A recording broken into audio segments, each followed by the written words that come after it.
Welcome back. In this episode, we'll talk about India's bowling and its fielding in the Champions Trophy match with Bangladesh. We had an early episode where we talked about the batting. And I think there's just one big thing we want to say when we talk about India's bowling, specifically in this match.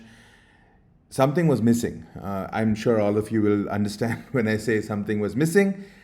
There was a Yorker sized hole in India's bowling attack. Well, what I mean by that is two things. First of all, nobody bowled a Yorker. At least as far as I can remember, nobody bowled a Yorker. And second of all, there is no Bumrah. What to do? That is the problem of cricket schedules nowadays, that these players have to bowl in all three formats, and the Australian series was quite grueling. And it's strange that he was actually medically fit to bowl by the NCA, but he, in a way, maybe the management chose not to go with him because there's a big series coming up in England, and without Bumrah, we don't stand a chance over there. Let's be honest.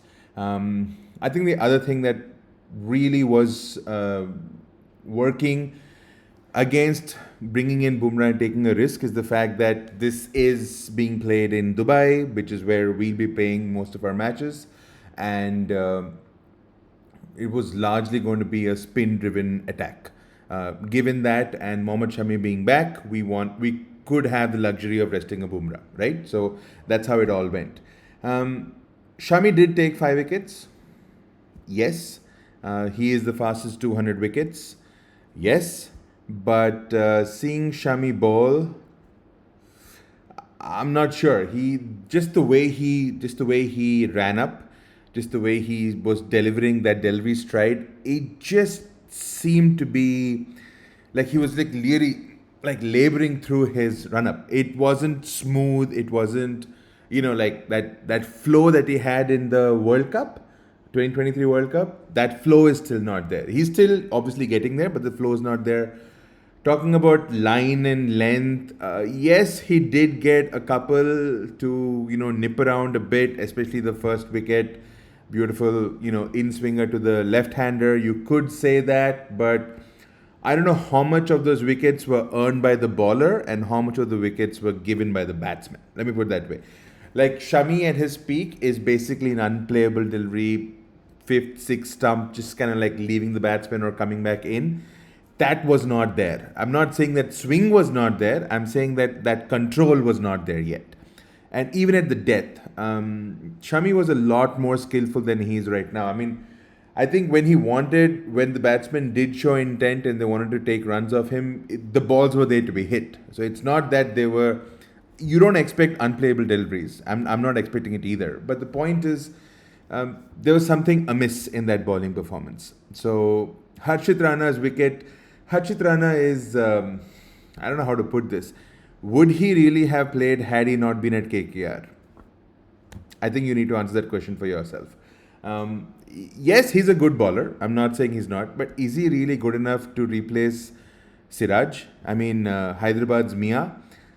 I'm from Hyderabad, so that kind of hurts that Mia is not a part of it. But the point is, as a frontline bowler, I don't know if Harshit Rana is really earning his stripes. Yes, you could say he's taken 3 wickets.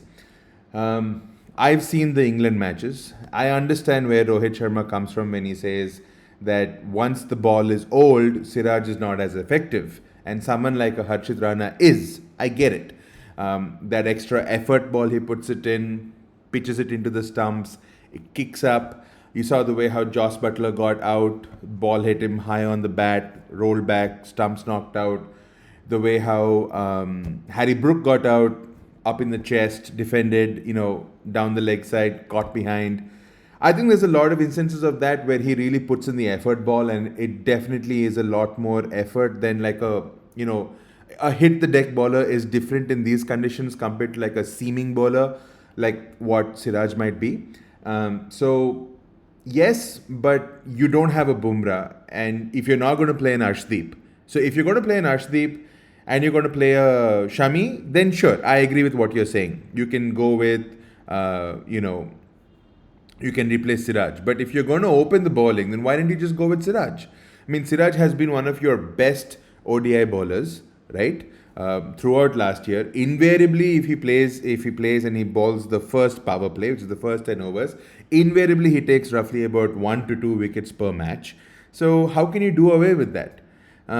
It's not that he's got better batting skills or better fielding skills or something of that sort. But anyway, it is what it is. So it's still young days. He's just barely played a few matches. So I guess we'll wait and see. But yes, there is an effort ball. He did try a few slower balls. I will give him that. There is definitely that T20 kind of thinking when the batsman goes on the attack, how to, curb the runs and stuff. That is definitely there. So I'll give him that much. The spinners, Aksar is, I don't know how to put it. Aksar is the most threatening bowler they can be. How else do you explain it? Those balls were actually fairly innocuous. I mean, it's almost like even he didn't think he got the wicket the first time. I mean, the first wicket, even he didn't think he got it. It was like, it was just there. I mean, it's like the same ball can be hit for a six, for a four, can be taken a single, or he'll pick up a wicket. How is that even possible? Anyway, so he's got this nice way of letting the ball go, a lot like, how Santner does it for New Zealand. He kind of like takes the arm and kind of just waits a little bit before releasing the ball. So I feel that kind of works a little bit. Plus, I feel he just kind of spins it down, like spins it to the side, so the ball kind of skids low and stuff. So he's been very effective, don't get me wrong. I love Aksar the batsman a lot more than Aksar the bowler. He's a lot more exciting as a batsman than a bowler, but he's very consistent as a bowler, right? Everybody's going to be talking about the the missed hat-trick chance. It's about as laddu as a chance you can get, and I'm surprised that Rohit Sharma shelled it, of all people in the world. Yes, he was terribly apologetic about it, but I would love to hear the stump mic if somebody else had dropped those. I'm sure it would have been quite PG-13, those dialogues. But apart from that, so yeah, 35 for 5. I don't know how many of those 5 wickets were really earned by India. Maybe the first one, where the ball really kind of came in. Apart from that, I'm not sure how many of these were actually earned by India. After that, of course, I was surprised that we went through a sizable chunk of bowling, something like 35 overs or something, without picking up a single wicket. And it's more than not picking up a wicket. It almost felt like we were not threatening. Now, you could say there was a dropped catch, there was a missed stumping. Along with Rohit Sharma, there were 2 dropped catches. All that is there. I'm not saying no. But the bowling just, it seemed like, on a flat deck, on a pitch that's not really helpful. Didn't you feel it? It kind of felt a little bit toothless. It lacked that extra gear to move into, like that just wasn't there. It was what it was. It was consistent in what it was, but it was what it was. And Jadeja, he's a great guy. I love a Jadeja kind of a person in the team. He's great at the bat, great at the ball, great at the fielding. But does he really create opportunities? I just sometimes feel Jadeja's bowling is a little bit like containment area, and then the wicket is more a product of the pitch misbehaving or the batsman going for the runs, right? So apart from that, who else was our other bowler? Kuldeep was missing out. I would love to have had a Kuldeep over here. That would have really,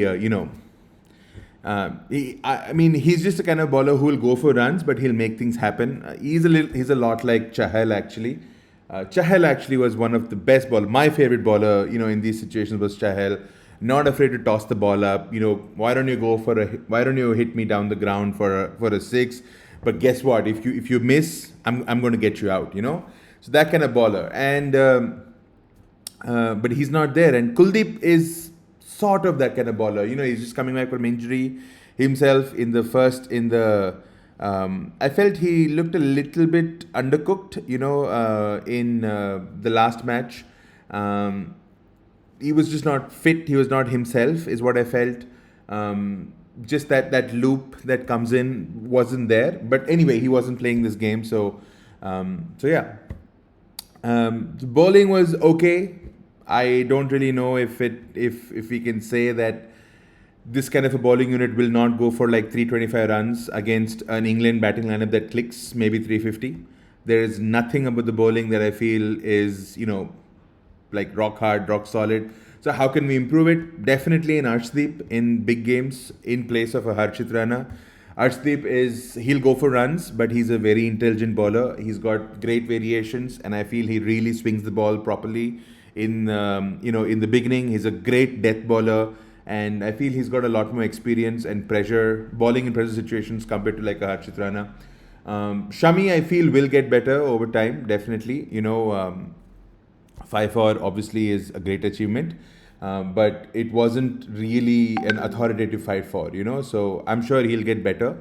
Um, the spin is where I feel we could get better. Hardik Pandya's bowling is, I don't know how to put it. He's supposed to be our go-to all-rounder guy, but it's almost like if I was in the opposing team and I needed to get 70 runs off 10 overs, I'd say, okay, Hardik Pandya is the guy whom we're going to get those 70 runs.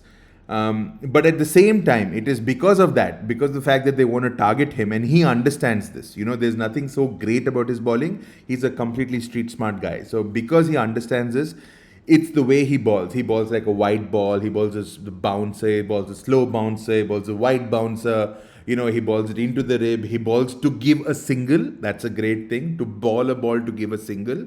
There are a few boundary balls there, but he always seems likely to take a wicket every 3 to 4 overs because of two, three reasons. One, he is constantly innovating, and two, also because the batsmen want to go for runs from a bowler like Pandya, right? So yeah, no great shakes actually for the bowling. It's surprising. You just take out one element like a Bumrah, and the whole one of our strongest suits kind of comes. It's not really a weakness, but it's not really one of the strongest suits anymore. So I feel the bowling is a lot more. There needs to be a lot more gears that need to go in and fit right into the bowling before we really go forward.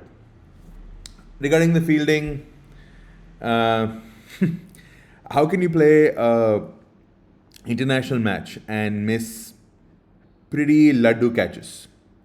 One was Rohit Sharma at slip. There could not have been an easier slip catch than that. The second was Hardik Pandya spilling.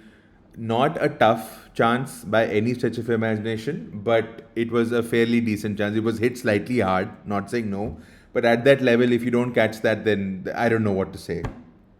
And then even on the boundary, Aksar not getting his body on the line and using his toe to stop a boundary, and then just before that again something similar, and then it's just Shreyas Iyer missing a couple of runouts. Sure, runouts are not.